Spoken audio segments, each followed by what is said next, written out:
السلام عليكم، مرحبا بكم معايا اخواتاتي. ان شاء الله تكونوا كامل بخير.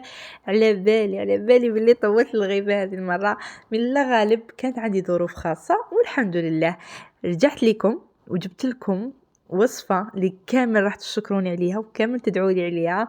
وصفه سهله يا البنات، وبزاف بزاف بزاف هايله. انا نحب هذه الوصفه وما نستغناش عليها. وصفه بسيطه من ناحيه الاقتصاديه، من ناحيه المقادير تاعها، وتسحقوها بزاف. فشوفوا انا استعملتها على شحال من مره. درت بها مسكوتشو كيما راكم تشوفوا، درت بها جينواز وحشيتها بالكريمه، درت بها كي كتعيد اعياد الميلاد تقدروا تستعملوها ثانيك، تقدروا ديروا بها لي كاب كيك، تجي خفيفه. بالنسبه للمقادير تاع هذه الوصفه نسحقوا فيها 6 حبات تاع البيض. هنا راح نفصلوا الصفار عن البياض، ماناش راح نطلعوا البيض كامل مع بعض، راح نفصلوا الصفار عن البياض. نسحقوا معاه كاس تاع السكر العادي ناقص ربع. شوفوا اني نوريكم باش تشوفوا مليح، كاس تاع السكر نديروه ناقص ربع. نسحقوا كاس ونص تاع المايزينا، كاس ونص تاع النشاء كيما راكم تشوفوا. نسحقوا ناكد لكم على السكر، ديروا كاس تاع السكر نقصوا منه ربع.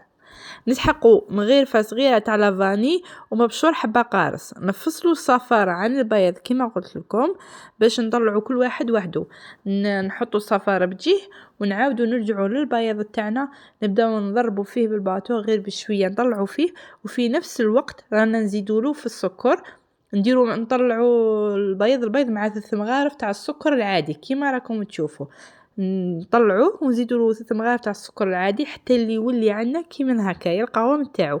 لازم تطلعوا البيض تاعكم مليح باش تنجح لكم هذه الوصفه. من بعد نحطوا البيض على جهه ونرجعوا لهذاك الصفار، نزيدوا له السكر اللي بقى ونبداو نطلعوه هو ثانيك بالباتور. ضربوه مليح البنات حتى اللي يطلع لكم مليح ويولي عندكم خليط اللون تاعو ابيض كيما راكم تشوفوا.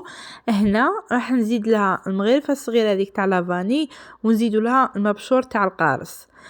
من بعد ما نحو الباتور ونبداو نضيفوا في هذيك المايزينا اللي قلت لكم عليها كاس ونص تاع المايزينا بصفايه كيما راني ندير البنات. وحكموا لاسباتول وراكم تدخلوا فيها غير بشويه هذيك المايزينا مع ذاك البيض من فوق لتحت، خلطوهم كامل مع بعض.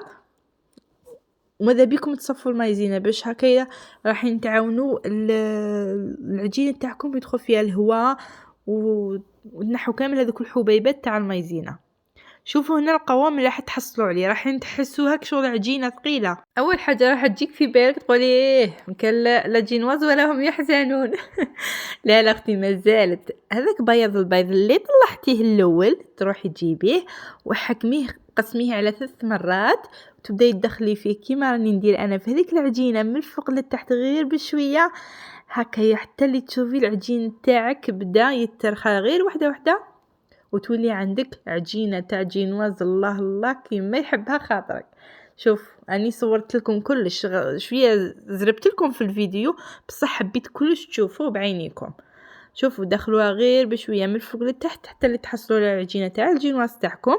هنا جبت المول تاعي كنت دهنته كامل بالمارغرين ورشيته بالفرينه كيما ما ندير معاكم البنات، وفرغوا في هذيك العجينه وديروها في الفرن تاعكم على 180 درجه. ديروها في الرف الوسطاني، خلوها حتى اللي تشوفوها كامل تحمرت مع الجوانب، اشعلوها من الفوق. وكل وحده البنات والفور تاعها انتي تعرفي الفور تاعك. انا هنا راح نقدم معكم الجينواز تاعي باش تشوفوا كيفاش جات خفيفه. انا كنت استعملتها في هذا المول السحري وانتي ديريها في اي مول على حسب ما راكي محتاجه. هذه الجينواز راح ندير لها انا الديكور من الفوق، راح ندير لها هذا الفوغاج تاع السوريز. اذا توفر لك فوغاج صحه، ما توفرلكش تقدري تستعملي المعجون تاع الفراز راهو يتباع يعني بسومه معقوله. ما توفرلكش معجون تاع الفراز تقدري تستعملي كريمه الليمون كنت درتها معكم من قبل في الفتخ تاع الليمون. تقدري ديري ثاني كلا كانت عندك فاكهه فراز ولا فramboise ولا سوريس ولا دستها تقدري تجديها وديري شويه تاع السكر مع شويه جيلاتين تمكسيها ديريها كيما انا درتها هنايا. ديريها كامل على الوجه. ليسونسيال هذه الجينواز هايله بزاف البنات، جربوها وقولوا لي في لي كومونتير راح تعجبكم متاكده.